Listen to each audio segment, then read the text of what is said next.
I would like to ask a question is how I can understand my inner child if I cannot recall how I was like when I was a child. Iris, thank you for your question. That's a very, very common question. I want you to know that, a very common question.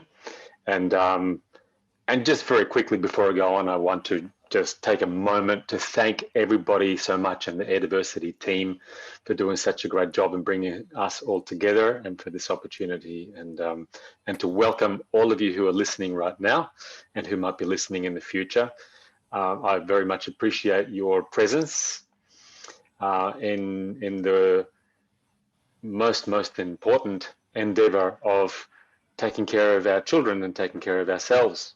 So what happens when it feels as if we cannot remember what happened to us as children? And there are so many reasons why story memory or narrative memory is not available to us. As I was saying earlier on during the presentation, first of all, most people can't remember, we think that we can't remember much of anything before we were 2, 3, or 4 years of age, because the part of the brain, the hippocampus that organizes story memory, is not quite mature yet. But there are all kinds of other reasons as well. Sometimes there's a little bit of amnesia when there's deep unhappiness in some moment of childhood, that our bodies have a very compassionate way to block memory that's too painful. Now that's true for story memory. In the meantime, what neuroscientists have shown us is that what they call implicit memory, neuroscientists call it implicit memory, a lot of psychologists prefer to call it body memory, that's still available to us. And body memory doesn't lie. Even when your body memory doesn't tell you what happened, your body memory tells you how you felt earlier of your life. I'm saying this because when you're triggered by some behavior in your child, I would suggest particularly that you pay attention to those reactions that you have that are very much like a pattern. And when you say to yourself, oh my goodness, every time my child does this, I feel like that. Every time my child has a tantrum, I feel very, very angry and out of control. Or every time my child doesn't do their homework, I panic. I feel so very, very worried. And it's again and again and again, those feelings come up. That's an indication that it might well be to do with something of your own childhood experience. If when you sit and close your eyes, no images come up for you from childhood, listen to what's happening in your body. What does it feel like was happening for you? It's enough to even know the kind of information that says, when I think of my son or my daughter not doing their homework, I feel panicky. I feel so very, very anxious. It's as if that was a very troublesome time to me as a child. I cannot remember exactly what happened, but the feelings are there. Listen to the body. And the next question to ask is, when I feel very anxious, what do I need? What helps me best when I feel anxious? Because that will give you some very important clues and information for how to respond to your child. So I'm going to give you a couple of alternative questions to ask. And this is important because very often people can't remember what happened when they were little children. And that's okay. You could do something, for example, like this. Think of a time that you remember, even if you weren't a child, but 3, 4, 5, 10 years ago, even as an adult or an adolescent, a time in your life that your behavior was at least a little bit similar to the behavior of your son and daughter, that behavior that your son and daughter does that feels so troublesome to you.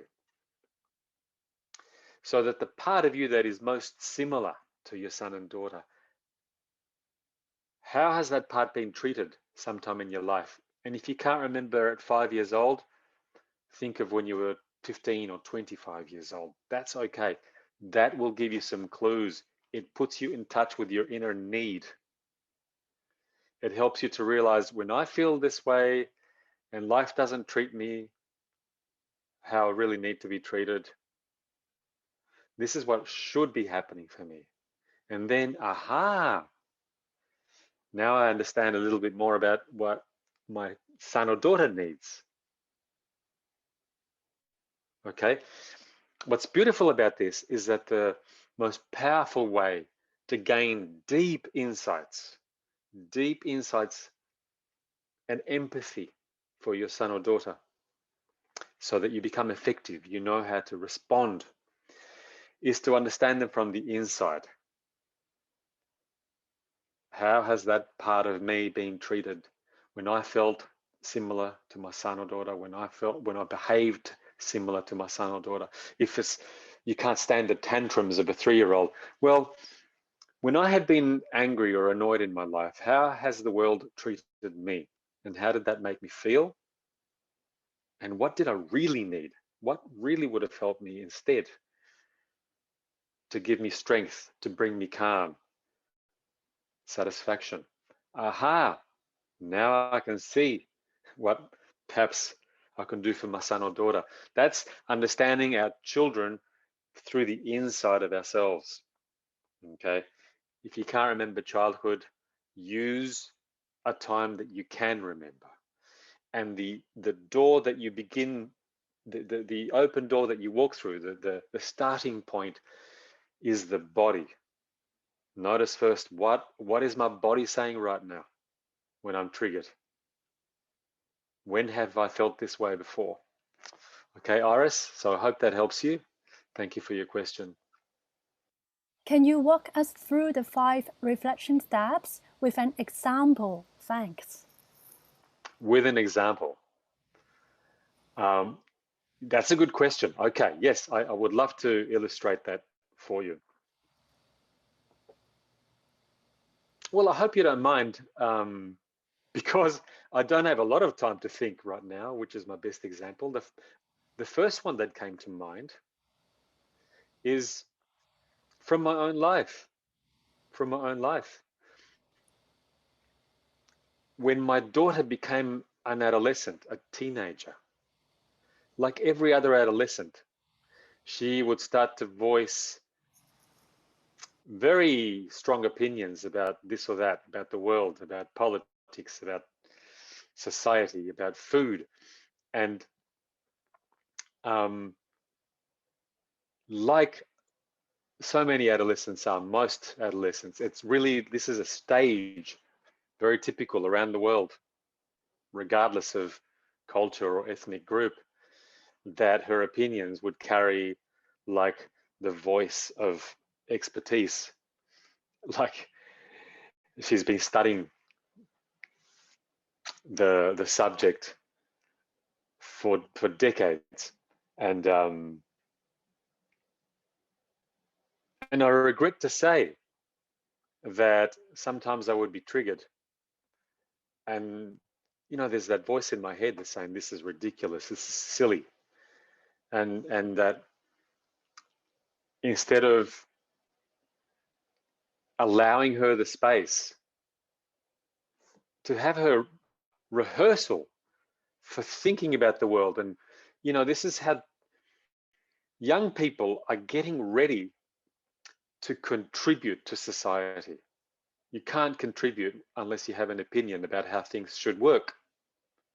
When you see, you know, injustice or problems in the world, if you want to be an adult, to take responsibility and to meaningfully contribute to your community, to your society, it begins by having to process what you see that is happening and having some kind of ideas and opinions. And you know, it's like learning to walk. Nobody begins like an expert. You have to go and make lots of mistakes. So here I was getting sometimes exasperated and frustrated too soon, overreacting really.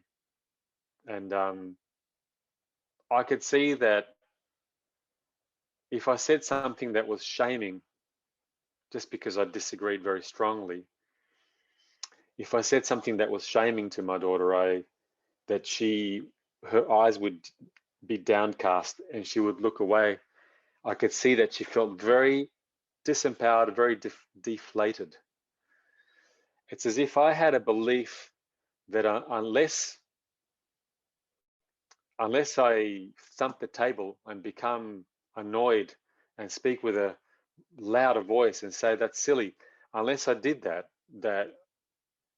my daughter wouldn't come to her senses. And of course, as an adult, I have this, in those moments, this idea that I'm sensible and she is not, which is really very, very questionable.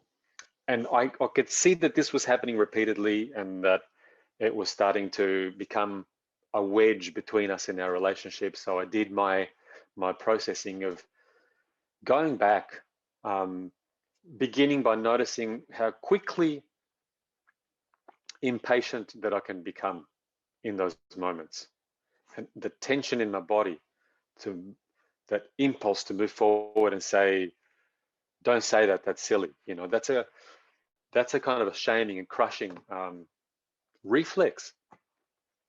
And my next question to myself is, when I feel that way, how is that familiar?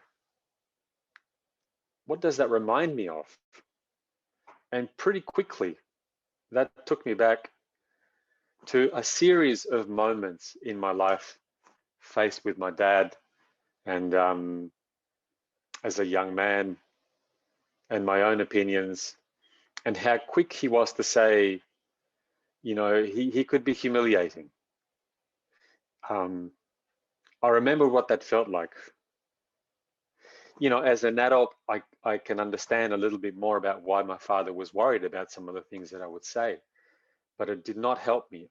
In remembering that, I knew straight away it did not help me when my father would begin by shutting me down or making me feel stupid, which is in fact what happened.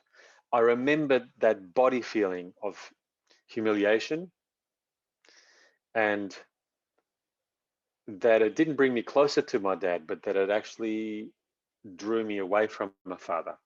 It created distance. And that it left me feeling angry inside, as well as small and very ashamed.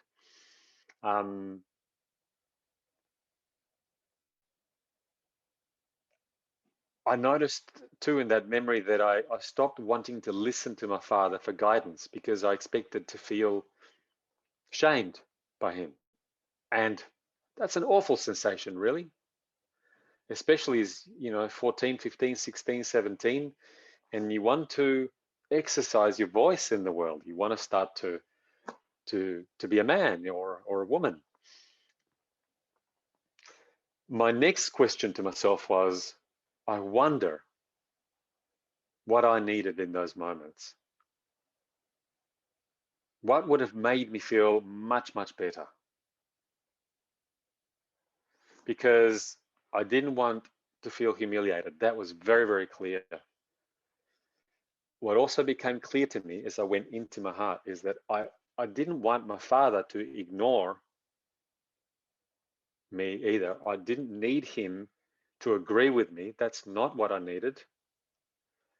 I needed him to show me how to have a conversation. I needed him to role model for me how to have a conversation peacefully that includes different views, so that I keep my honor and that I can recognize his.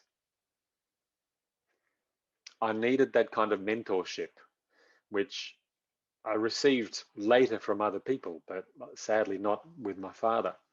And remembering how sensitive I felt as an adolescent to my father's criticism, that helped me so much to understand my daughter's sensitivity and to stop being so afraid, as if it will ruin her life when she has a belief that I happen to disagree with, and to start to trust the process of her growth. a lot more. And that was helpful to me, and I believe it was helpful to the two of us, actually. But it remains, it doesn't mean that I've stopped being triggered. It remains an area of growth for me. And I'm happy for that to be the case, because it brings, having understood more about what I lived with and where I was wounded and what I've needed, it helps to heal me as well as empower my daughter. So both of us benefit from that. Okay.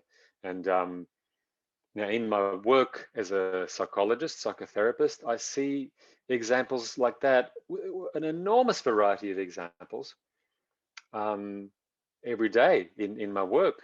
And the issues are so varied.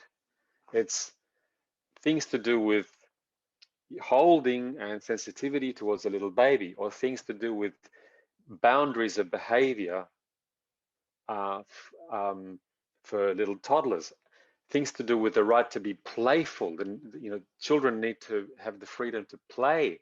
That's how they learn. There's all these different themes. The right of school children and high school young people to have a say in what they will learn, to follow their passion. That's what makes them most powerful and successful in the world. Their right to have a joyful, enjoyable adventure through their school years and university or college, driven by their heart, their passion, their natural interest, their natural vocation. All of those. Can you see there's so many different